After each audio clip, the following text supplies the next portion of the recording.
चौक चौराहा है, वहाँ जो है गोलंबर और ट्रैफिक पुलिस की व्यवस्था हो। आज आप देख लीजिए महसूट में ही, आप देख लीजिए पसराहा में, देख लीजिए छत्तीस नगर में, आपके नवगछिया में, ऐसे कई नमूने हैं जहाँ लगातार घटनाएं हो रही, लेकिन उसके बावजूद भी कोई ठोस पल नहीं हो पाया है। अच्छा, वो सिर्फ मकसद है वोट भर का। जैसे उदाहरण स्वरूप मेरा शुरू से लगातार मांग रहा है कि वोट लेने के लिए वह विधायक और मंत्री लोग के बासा तक, खेत खलिहान तक जाते हैं। लगता है वहां जाएंगे तो हमको वोट मिल जाएगा और कहेगा कि आप यहाँ तक आए, लेकिन जब उसके साथ वहाँ परिस्थितियां आती है, परेशानियां आती है, तो वहाँ उसको देखने वाला कोई नहीं है। मेरा एक ही सोच है और सभी लोगों से कहते हैं, अगर जिस तरह से अभी सरकार के बेटे को पीछे के दरवाजे से लाकर आगे खड़ा कर दिया जाता है, तो वह व्यक्ति कभी विकास नहीं कर सकता है। नहीं, मैं तो यहाँ बाबूलाल सोनी को ही समर्थन दिया था और उसको जिताने में हम जो जिस वैश्य समाज से आते हैं 99.5% वोट हमने उसको दिया था। नमस्कार दोस्तों, स्वागत है आप सबको बदलता Khagaria Facebook page, YouTube channel पे। दोस्तों मैं श्रवण आकाश खगड़िया जिला से। इस वक्त हमारी मौजूदगी है खगड़िया जिले के परबत्ता विधानसभा के चर्चित चेहरा संजीव पोद्दार जी के पास में। संजीव पोद्दार जी जो कि एक परिचय के मोहताज नहीं है, क्योंकि कई बार आप चुनाव में इनका नजर आता होगा और फिलहाल समाज सेवा में जिस तरह से इन्होंने रुचि रखे हुए है, इन्हीं पास मौजूद हूँ। जानेंगे परबत्ता विधानसभा खगड़िया लोकसभा की क्या स्थिति है और किस तरह की इनका क्या क्रियाकलाप होती रहती है। संजीव जी सबसे पहले स्वागत है। चलिए, नमस्ते आपको, समस्त देशवासियों को भी मेरा प्रणाम, अभिनंदन, जय हिंद।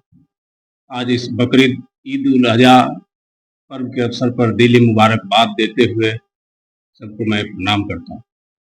संजीव जी, जिस तरह से अभी आप देखते हैं बराबर चुनाव आप आजमाते हैं, लोकसभा चुनाव हो या फिर विधानसभा चुनाव हो, जहां तक मुझे सूचना मिली है और आपने भी बताया पिछले मुलाकात में, इनमें कहाँ तक क्या वजह होती है जो जिसको लेकर के आपको मतलब मौका नहीं मिल पा रहा है संतोषजनक?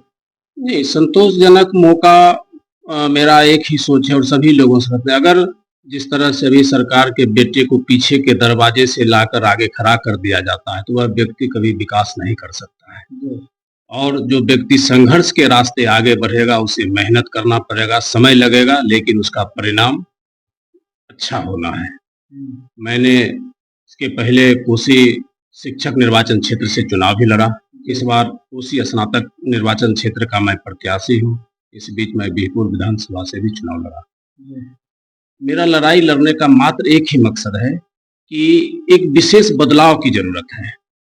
जो अभी आप लोगों ने देख रहे हैं कि बड़ी बड़ी लगातार घटनाएं हो रही है, लेकिन उस पर कोई संज्ञान की जरूरत नहीं है। कोई सरकार या मंत्री को सिर्फ मकसद है वोट भर का।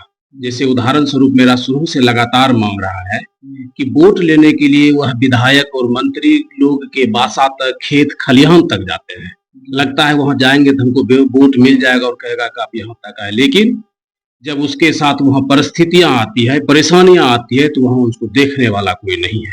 जैसे मेरा मांग है कि पंचायत के वोट से सदन सुशोभित होता है, वह लोकसभा हो या विधानसभा हो। फिर पंचायत में जो आज सुविधा का अभाव है, जो समस्याएं दिन रात दिख रही है, अभी एक आध महीने के बाद बाढ़ जो है विकराल रूप लेगा, लेकिन आज दिन तक कहीं उसकी अस्थायी निदान नहीं कर पाया है। मेरा मांग है सरकार से कि हर पंचायत में एक एम्बुलेंस और एंटी वेनम दवाई 24 घंटा उपलब्ध हो, ताकि आपदा की स्थिति को जो है झेल सके।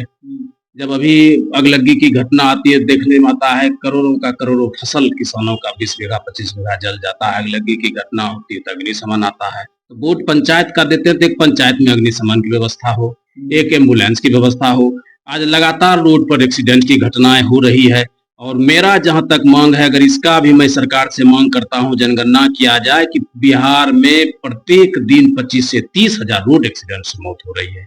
इस पर सरकार का कोई ध्यान नहीं है। वो इसलिए करवा रहे हैं, मैं कहता हूं सरकार करवा रही है कि अगर उसके यहाँ मरेगा, हम बगल में वो फोटो खिंचा के श्रद्धांजलि मना के फेसबुक पर डाल देंगे। अगर नहीं करवाता है तो वह आज दिन तक, जैसे कि रोड पर जो है ये स्पीड नियंत्रण यंत्र की व्यवस्था नहीं हो पाई। मेरा मांग है कि पूरे हाईवे पर जो है स्ट्रीट लाइट लगे। उसके बाद जो है जैसे गोलंबर है, चौक चौराहा है, वहाँ जो है गोलंबर और ट्रैफिक पुलिस की व्यवस्था हो। आज आप देख लीजिए महसूट में ही, आप देख लीजिए पसराहा में, देख लीजिए छत्तीस नगर में, आपके नवगछिया में, ऐसे कई नमूने हैं जहाँ लगातार घटनाएं हो रही, लेकिन उसके बावजूद भी कोई ठोस पल नहीं हो पाया है। अच्छा, आपसे मैं ये जानना चाहूंगा कि बीते दिन विधानसभा चुनाव हुए थे, जी। उसमें संजीव पोद्दार जी का को किनका समर्थन प्राप्त हुआ था? परबत्ता विधानसभा में जी, नहीं, मैं तो यहाँ बाबूलाल सोरी को ही समर्थन दिया था जी, और उसको जिताने में हम जो जिस वैश्य समाज से आते हैं जी, 99.5% वोट हमने उसको दिया था और हमारे समाज ने वोट दिया था। जी। और जिस तरह से अभी की स्थिति जो है, कई सारे सोशल मीडिया पे प्लेटफ़ॉर्म पे चर्चा हो रही है और ये पक्ष-विपक्ष दोनों तरफ से हो रही है, दोनों अपने-अपने दावे, अपने-अपने जो भी है अपना कार्य कर रहे हैं। कि विकास किए हैं, नहीं किए हैं, जो भी बातें जी। हैं, तो इन तमाम बातों को संजीव पोद्दार किस नज़र से देखते हैं? नहीं, विकास कुछ नहीं हुआ है। हुँ, जो होना चाहिए था, जो जिस उम्मीद के साथ लोगों ने उसको वोट किया था, जी, वह विकास कुछ नहीं है। हमारे जैसे लोग फिर आने वाले चुनाव में परिस्थिति देखकर अगर इस तरह की बात रही तो विरोध भी खुल के करने में मुझे, चूंकि वोट हम देते हैं, वोट हमारे समाज के लोगों ने देता है और सिर्फ विकास के नाम पर हवा हवाई हो रही है। जैसे हाल के दिनों में खगड़िया में भी खगड़िया स्थापना दिवस मनाया गया, जिसमें मेरा कहना था माननीय जिलाध्यक्ष महोदय से, माननीय सभी सामाजिक राजनीतिक कार्यकर्ताओं से, खगड़िया किसी एक दल की पार्टी नहीं है, लेकिन वहां देखने को मिला एक विशेष दल का जमावड़ा था। जी, मैं माँ इस कात्यायनी की धरती को प्रणाम करता हूँ, सीता की धरती को प्रणाम करता हूँ, लेकिन अगर माँ कात्यायनी और सीता की धरती के लोग नहीं बचेंगे तो कौन प्रणाम करने वाला बचेगा? हुँ, इसकी कहीं सुरक्षा की बात व्यवस्था अभी तक नहीं हो पाई है। अभी हमारे सलारपुर में भी एक लड़का गुम है, जो अभी तक गुम है। कई ऐसी घटनाएं घट चुकी है, जिससे मेरा मांग है हर चौक चौराहे पर सीसीटीवी कैमरे लगे, दुकानदारों के साथ लगातार जो है लूट हत्या अपहरण हो रहा है, उस पर रोक लगे।